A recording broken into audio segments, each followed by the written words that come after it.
बिहारी लाल की जय। श्रीमद् भागवत पुराण की जय। राधे राधे भक्तों, जब भागवत कथा को प्रारंभ किया तब 88,000 ऋषि मुनियों ने शौनकादि सहित सूत जी को कहा कि आपने भागवत कथा को प्रारंभ करने से पहले अपने गुरु सुखदेव मुनि को आपने नमन किया। हम चाहते हैं कि आप सुखदेव मुनि के जन्म को सविस्तार वर्णन कीजिए। तब सूत जी ने कहा, एक बार की बात है, नारद जी ने मन ही मन में सोचा कि मैंने ब्रह्मा जी और सरस्वती के मध्य कई बार झगड़ा करवाया है, विष्णु जी और लक्ष्मी जी के बीच में भी कई बार झगड़ा करवाया है, परंतु पार्वती मैया और शंकर जी के बीच में कभी भी मैंने झगड़ा नहीं करवाया। नारायण नारायण। ये संसार के अंदर नारद होते ही ऐसे हैं जिसके बीच में किसी भी प्रकार का कोई झगड़ा नहीं हो। उनके आने से दोनों के बीच में झगड़ा हो जाए, वह नारद हैं। ऐसे नारद से जीवन के अंदर भक्तों सावधान रहना चाहिए। बोलिए बांके बिहारी लाल की जय। आज तो मैं नारद जी ने कहा कि इन दोनों के बीच में कुछ न कुछ झगड़ा करवा के ही रहूंगा। ऐसा मन के अंदर विचार करते हुए कैलाश धाम की ओर रवाना हो गए। भगवान भोलेनाथ उस समय कैलाश धाम में नहीं थे, माता पार्वती वहां पर अकेली बैठी। जैसे ही पार्वती मैया को देखा, नारद जी ने कहा, नारायण नारायण, मैया आपके चरणों के अंदर सत्सत वंदन। पार्वती मैया ने भी नारद जी को यहाँ पर आकर उनका आदर सत्कार किया और कहा, हे नारद मुनि, आपके यहाँ पर आगमन का क्या कारण है?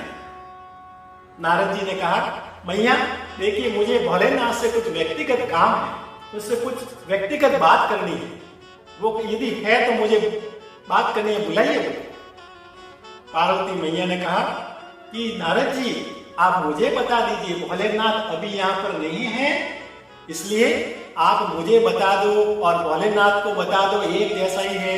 हम दोनों के अंदर किसी भी प्रकार की कोई भी बात छिपी हुई नहीं रहती है। मैं अपने जीवन की जितनी भी बातें मैंने उसको बता रखी है और भगवान भोलेनाथ ने भी मुझे अपने जीवन के अंदर उसके अंदर जितने भी बातें, एक भी बात उन्होंने छुपाई नहीं है। नारद जी ने कहा, नारायण नारायण। अच्छा, तो एक बात बताइए मैया, भोलेनाथ ने क्या आपको अमर कथा सुनाई है? मैया ने कहा, अमर कथा? ऐसी तो बात भगवान ने कभी बताई नहीं कि वो अमर कथा भी जानते हैं। नारद जी ने कहा, लो, तो आप तो अभी यही कह रहे थे कि प्रभु तो मुझसे किसी भी प्रकार की कोई भी बात को छिपाते नहीं है। मैया, ये जो संसार है वो संसार बड़ा ही स्वार्थी है। सुर नर मुनि सबके यही रीति, स्वार्थ लागी करही सब प्रीति। ये मैया, इस जीवन के अंदर, इस संसार के अंदर जो भी एक दूसरे से जो संबंध बनाते हैं, उसके पीछे कोई न कोई स्वार्थ रहता है। बिना स्वार्थ के कोई किसी से बात नहीं करता है और स्वार्थ नहीं होता है तो उससे किसी भी प्रकार की बात भी नहीं, बात को छिपा लेते हैं। इस प्रकार की बात सुनकर पार्वती मैया मन ही मन में सोचने लगी कि ऐसा बात कैसे हो सकती है कि मैंने तो अपने जीवन की जितनी भी बातें हैं सब मैंने प्रभु को बता दी, लेकिन भोलेनाथ ने मुझे अमर कथा के बारे में आज दिन तक नहीं बताया। ऐसा मन के अंदर सोच ही रही थी। नारद जी ने मन ही मन में सोचा कि जिस काम के लिए मैं यहाँ पर आया था वो मेरा काम हो गया है। माता को प्रणाम करके वहां से निकल गए। नारायण नारायण। जैसे ही रास्ते में गए तो भोलेनाथ मिल गए। नारद जी ने कहा, भोलेनाथ जी आपके चरणों में सत्सत वंदन, आप जल्दी जाइए, पार्वती मैया आपका इंतजार कर रही है, आपको कुछ कहना चाहती है। ऐसा कह के नारद जी भी वहां से निकल गए। भोलेनाथ ने मन ही मन में सोचा, जब नारद जी आप हमारे वहां से आए हो तो जरूर मैया हमारा कुछ न कुछ इंतजार कर ही रही होगी। अब पार्वती मैया ने मन के अंदर ये खलबली मच गई कि मैंने तो अपने जीवन की सभी बातें बताई, लेकिन मेरे स्वामी भोलेनाथ ने मुझे ये बात क्यों नहीं बताई। और क्रोध के मारे वह कोप भवन में जाकर बैठ गई। जैसे ही भोलेनाथ गए देखा कि पार्वती मैया तो कोप भवन में बैठी है, तभी सोच लिया कि ये जितना भी जो काम है वो किसी और का नहीं, इस नारद का है। भोलेनाथ ने कहा, हे मेरी देवी, हे प्राण प्रिय, मैं तुमसे बहुत प्रेम करता हूं। ऐसी कोई बात नहीं जो मैंने तुमको बताई नहीं, ऐसी कोई इच्छा नहीं जो मैंने तेरी कभी पूरी नहीं की, तो इस प्रकार से कोप भवन में क्यों बैठी हूं? पार्वती मैया को और ज्यादा क्रोध आ गया और कहा, मेरे स्वामी, मेरे प्रभु, आप झूठे हो, आप कपटी हो, आप स्वार्थी हो, आप मुझसे प्रेम नहीं करते हो। भोलेनाथ ने कहा, ऐसा कभी हो ही नहीं सकता कि मैं तुझसे प्रेम नहीं करता हूं। मैया ने कहा, अच्छा, यदि आप मुझसे प्रेम करते, सच्चा प्रेम करते, तो आप मुझे अमर कथा के बारे में आज दिन तक क्यों नहीं बताया? भगवान ने कहा, ये नारद की यही बात है जिसके कारण ये कोप भवन में बैठी है। अब तो पार्वती मैया ने कहा कि मैं आपकी कोई भी बात नहीं सुनूंगी, आप मुझे अमर कथा को सुनाओगे तभी मैं प्रसन्न होंगी, नहीं तो इस कोप भवन के अंदर ही बैठी रहूंगी। भोलेनाथ ने कहा, इस संसार के अंदर बाल हट और स्त्री हट के आगे कोई भी नहीं चलती है, सबको झुकना पड़ता है। बोलिए बांके बिहारी लाल की जय।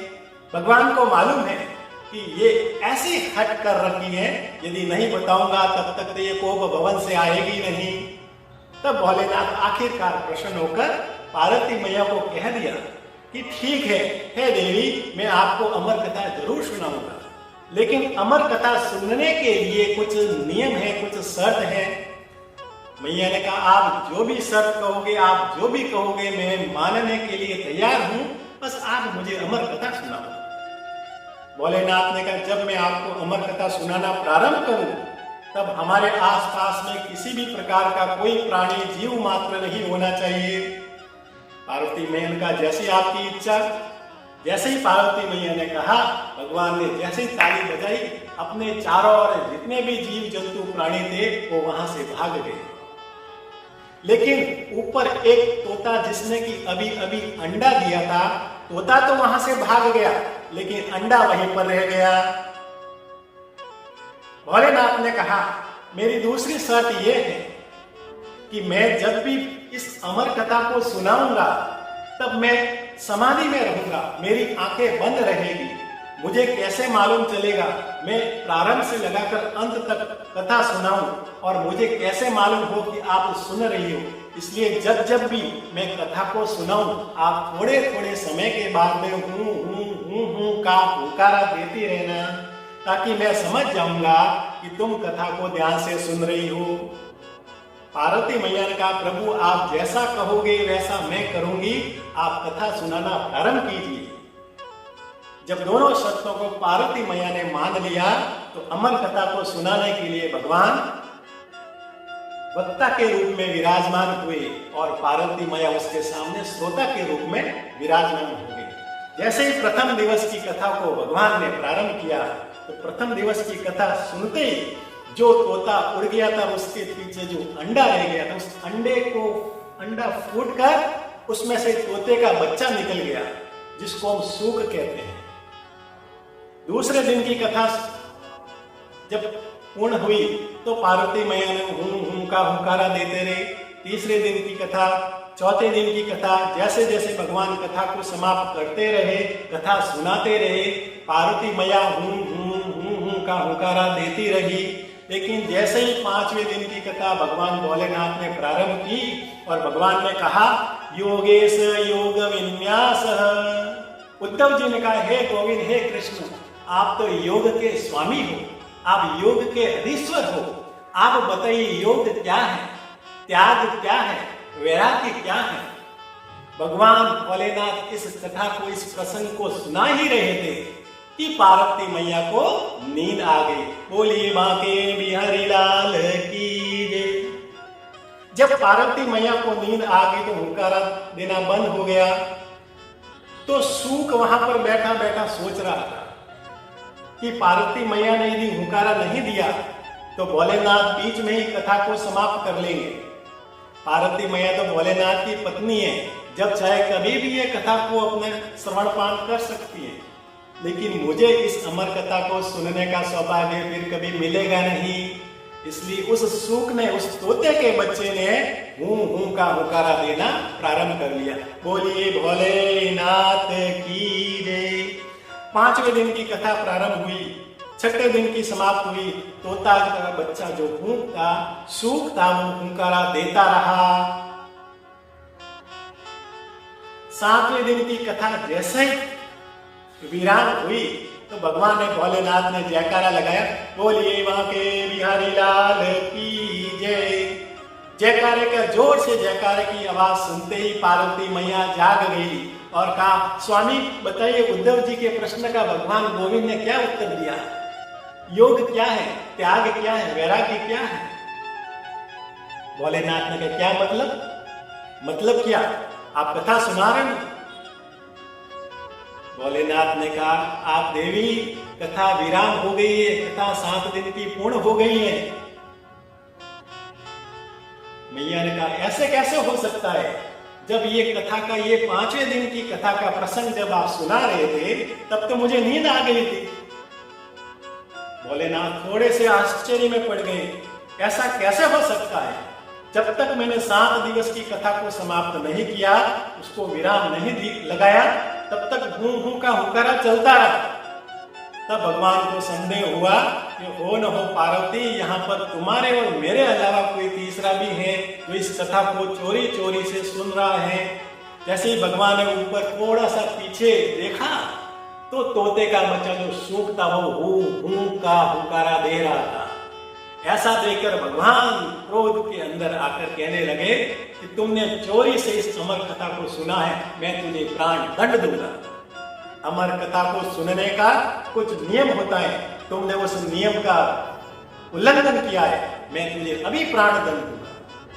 कथा को सुनने का सबसे पहला नियम यह होता है कि कथा को कभी भी चोरी चोरी से नहीं सुनना चाहिए। तुमने कथा को चोरी से सुना है।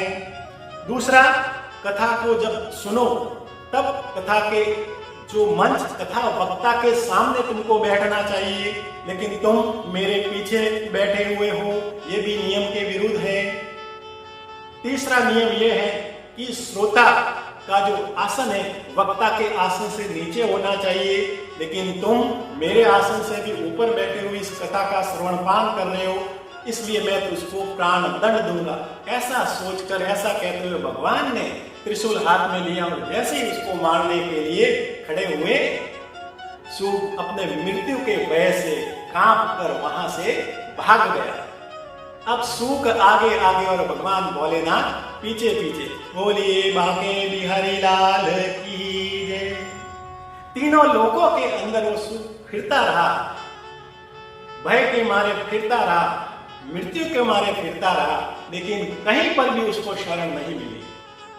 जब फिरता फिरता फिरता फिरता अंत में बद्री विशाल के अंदर व्यास मुनि के आश्रम के अंदर जैसे ही वहां पर आया तो व्यास मुनि की जो पत्नी है वह अपने धूप के अंदर केशों को सुखा रही थी। उस समय जैसे ही व्यास जी की पत्नी को जवाई आई, उबासी आई, जैसे उबासी के लिए मुंह को खोला, वो सूप उस मुख के द्वारा गर्भ के अंदर जाकर छिप गया।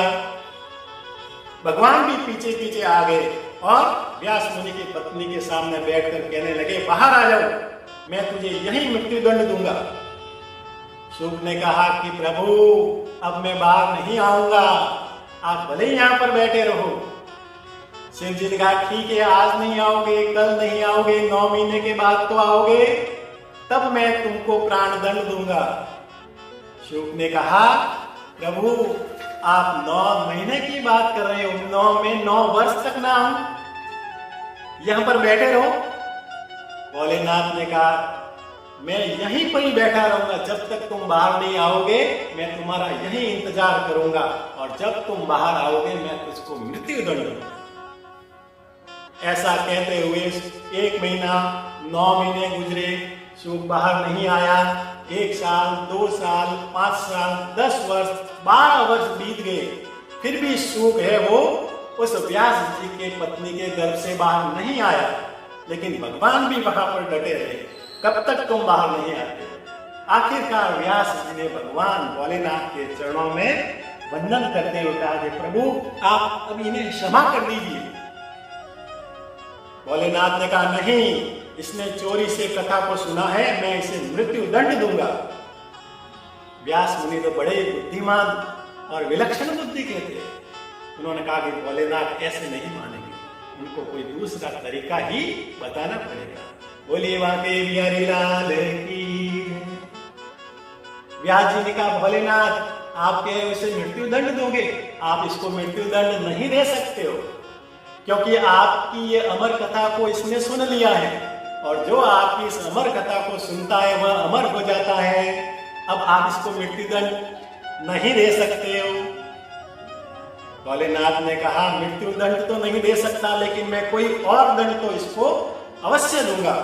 अब व्यास मुनि ने कहा प्रभु आप इसे क्षमा कर दीजिए, ये जो बालक है वो आगे जाकर बड़ा ही बुद्धिमान और विलक्षण बुद्धि का होगा, और आपके नाम को, नारायण के नाम को जन जन तक पहुंचाएगा। अब आप इन्हें क्षमा कर दीजिए। जब व्यास मुनि ने कि इस प्रकार की बात को भोलेनाथ ने सुना, तब जाकर थोड़े से शांत हुए और वहां से वह चले गए। जैसे ही भोलेनाथ चले गए, तब व्यास मुनि ने कहा यह भोलेनाथ यहाँ से चले गए, अब किसी भी प्रकार का कोई खतरा नहीं है, तुम बाहर आ जाओ, ये जो संसार है बड़ा ही सुंदर है।